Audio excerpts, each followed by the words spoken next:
Hi, good afternoon, everyone. Welcome to another episode of In Conversation with Bright Minds.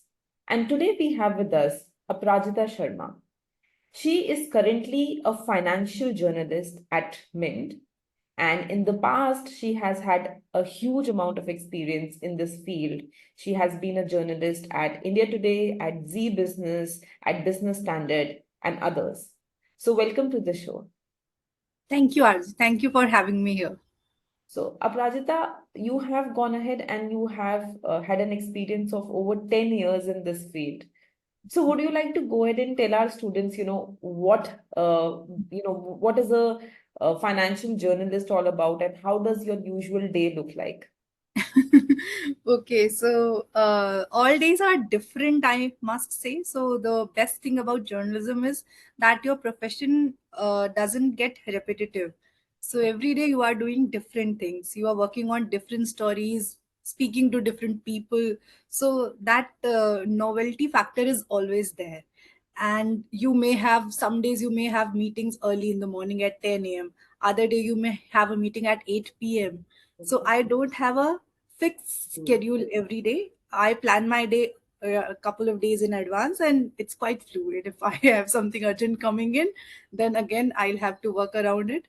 So that's how it is. So for example, today I was supposed to file a story. I usually file my stories on Wednesdays. So my Wednesday start really very early, and I do nothing but focus on that story in the morning, and then I get on to doing other things. So that's how it is. Got it.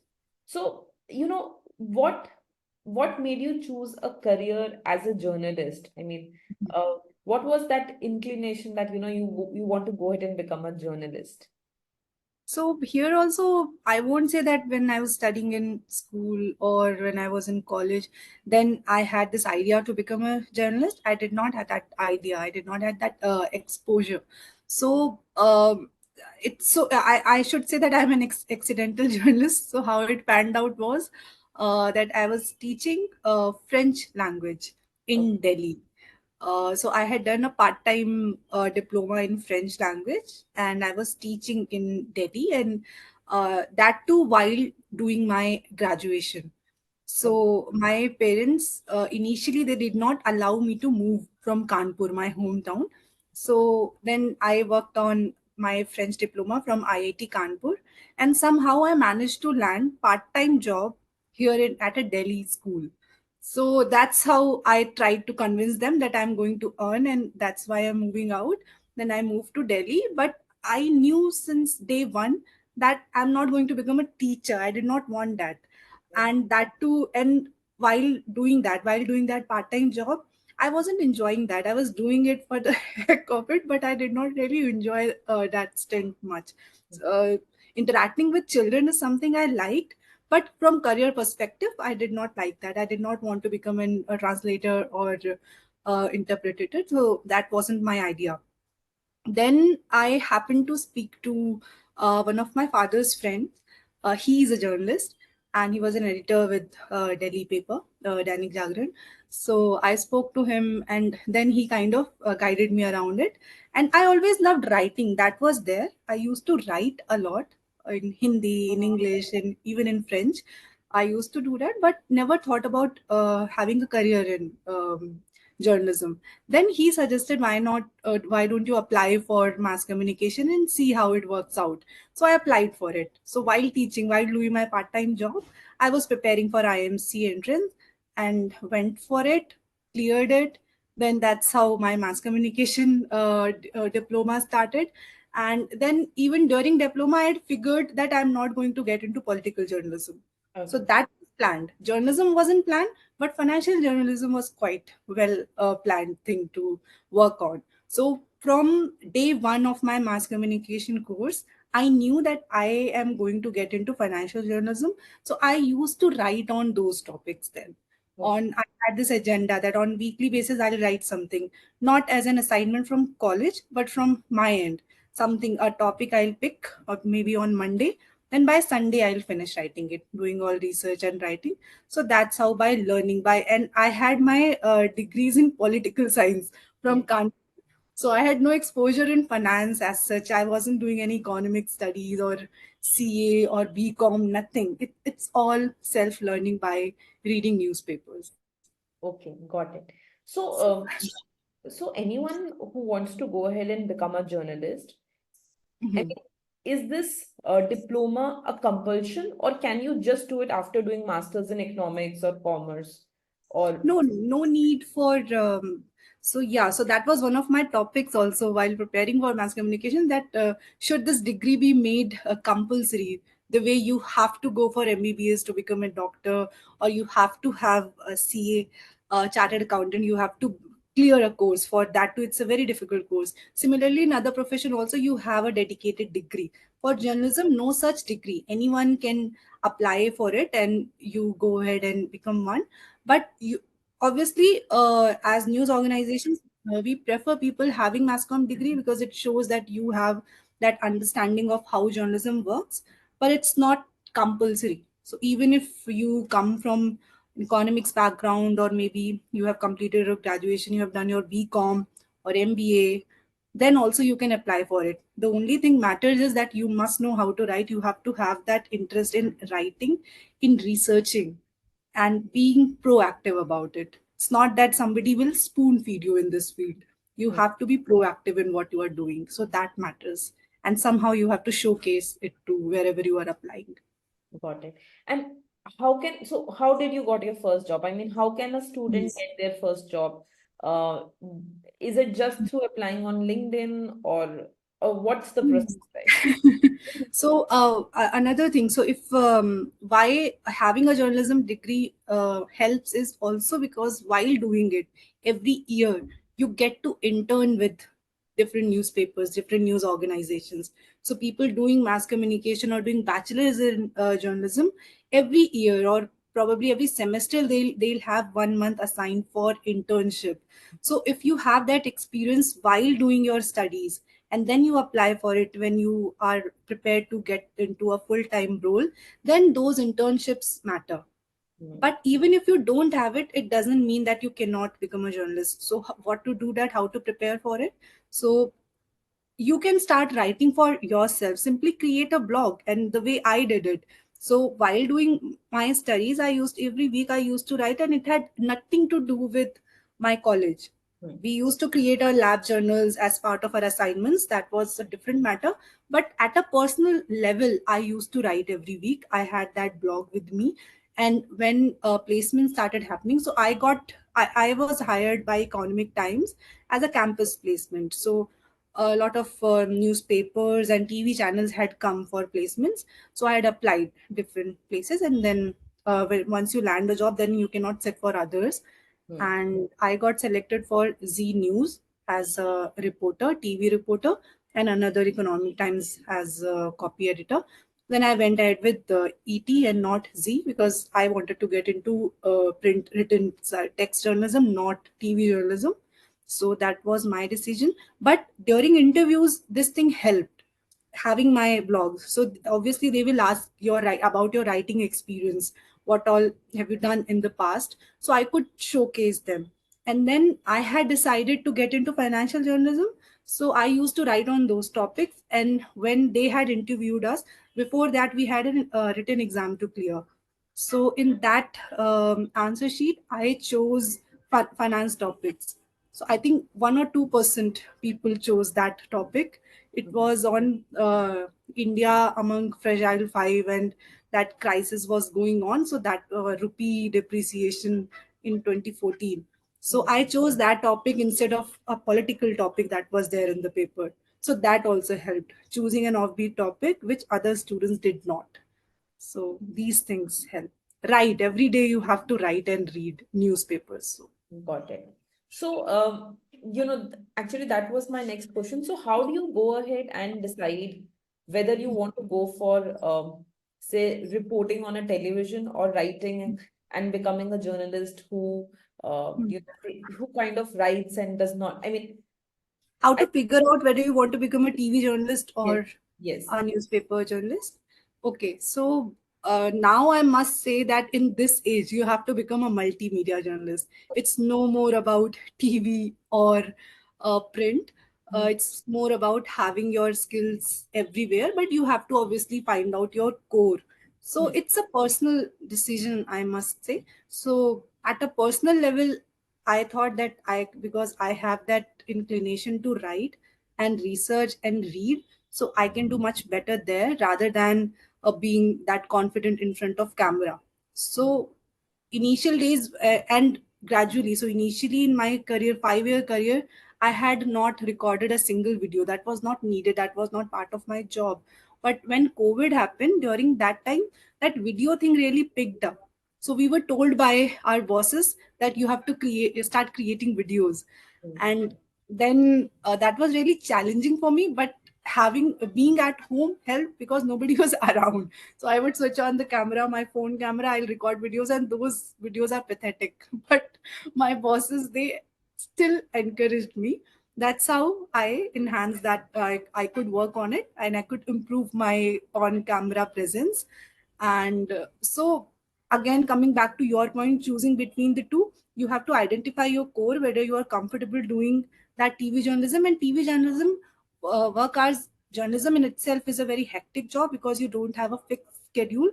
And Hmm. it's even more difficult in TV journalism because that recency factor, you have to be very on top of it. You may be told to be somewhere at 1 p.m., you are told to be somewhere after an hour. Then what would you do? Hmm. So that is there in TV journalism is more tiring, I must say, than TV, than print. But otherwise, it's up to you. Right. So, one more thing I wanted to understand. So, let's say that now, if a student wants to make a career specifically in financial journalism, would you suggest doing any course, anything, maybe except from writing, because even when Hmm. they've written, there would be no one to kind of go ahead and check them. And a lot Hmm. of, in India, we still have this Hmm. thing that, you want someone to check for you, you want someone to make sure that you're doing the right thing. So, any course in particular that you would ask them to take, which will help them pursue a career in financial journalism? Not course as such, but for example, if you really want to get into financial journalism and you are just a 12th pass out, you are into graduation phase, then comes a couple of colleges have started creating courses for specific to business journalism. Okay, ACJ has Asia Journalism in Chennai. They have this course, specific course for business journalism. got it. So a lot of students have started doing that. So that helps. It's again, it's all mostly workplace learning in journalism. So if you want to get into financial journalism, start with writing every day. Lot of information is there in the paper and they explain things, so you have to read and understand the topic. If you don't understand a term, google it. Self learning at initial level, that will help you. No need for anyone to verify it. If you get someone, maybe your professors, you can show them your the text that write up that you have written. Otherwise, no need for it. Just create your own blog and you will yourself identify, because that skills you have developed all through your school. You write all, we all the time we are writing in back in school and college days. So you will have that understanding whether what you have written is correct or not. You are writing an opinion, you have to write like an analysis or opinion piece. Hmm. So nothing right or wrong about it, you will get that sense. And if you really want someone to verify, if you really want someone to have that second pair of eyes, then yes, go ahead and do that with your teachers or whoever you see your mentor. If you have a mentor, then simply showcase it to them. That helps.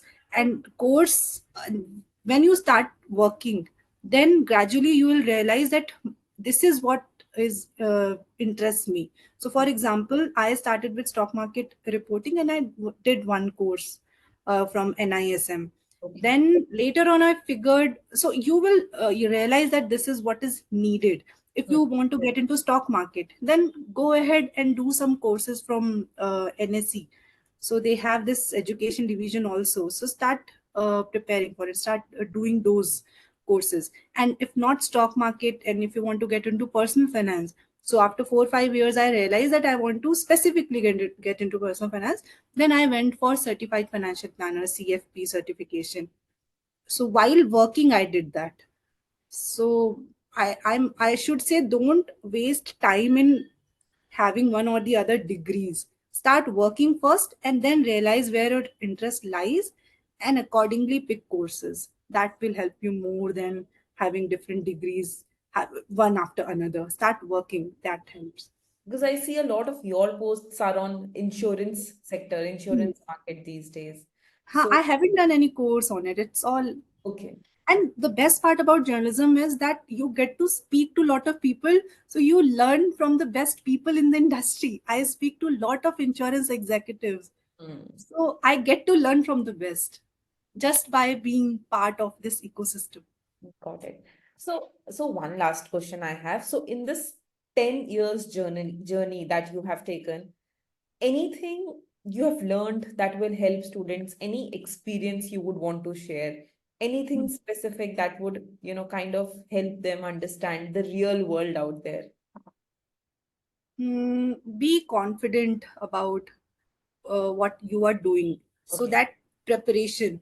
So even today, even if I have to go for an interview, then I make sure that I do my homework well. Okay. I don't rely on others to do it for me. So if I'm meeting someone or for any specific topic, then I'll do my research. I'll list down questions that these are a couple of points that I have to ask that person and about that person. So I'll do my homework well, then I go ahead and do it. So that preparation makes you confident. So having that confidence, it's very important, and how to build that confidence by doing your homework. Got it. And anything you make do to make sure that you also have a work-life balance maintained? That is challenging in this profession, at least in the beginning. It's difficult, and then it's your choice, the kind of career you want to build. So I had started with stock market, then later I figured no, I want to get into personal finance. Had I stuck to stock market, then I wouldn't have any need for doing the CFP certification. So I could have had that time, but during COVID I did that. So work life balance obviously got affected, because my weekends, I used to devote my weekends into studying for CFP. Mhm. And now I try to make that balance. So maybe mm having some hours to yourself in the morning, if you can devote that, and during the day do your thing. Or if you are someone who would want to stay awake late at night and stay getting up late, in that sense, then maybe between 11 to 1 or 2 p.m. So you have to have couple of hours for yourself to introspect and to see things in which direction you are going. Otherwise, work life balance will be a bit challenging in journalism. In this outside. Got it. Okay. Thank you so much, Aprajita, for your time today. And this was a long view interview. I always wanted to kind of introduce students to this new profile. I mean, many Yeah. of the students are not much aware about being a Other financial fields. journalist. I mean, uh, journalism is never linked a lot to economics. Either they would be thinking about profiles But that. we'll be happy to have people from this background, students from this background, because they have that knowledge. And if you understand economics, then you can link it anywhere, because economics is the core. You have to understand what GDP is and the way these macro indicators are moving, because this impacts your stock market and also your personal finance. So how interest rates move in the economy, all these things not many people understand, Hmm. and you have studied about it during your college days. So that helps. Just that you must know how to simplify those topics for a layman. For a late. So if you start writing and if you'll start explaining these things maybe verbally to your people, friends around who don't belong to this profession, this field, so that's how you'll build that knowledge to simplify things. So, and we'll be happy to have you hiring you in our Great. organizations. Great. Yes. Thank you so much for your time today, Aprajita, and I wish you all the luck for your future ahead. Thank you so much. Pleasure speaking to you. Bye. Thank you.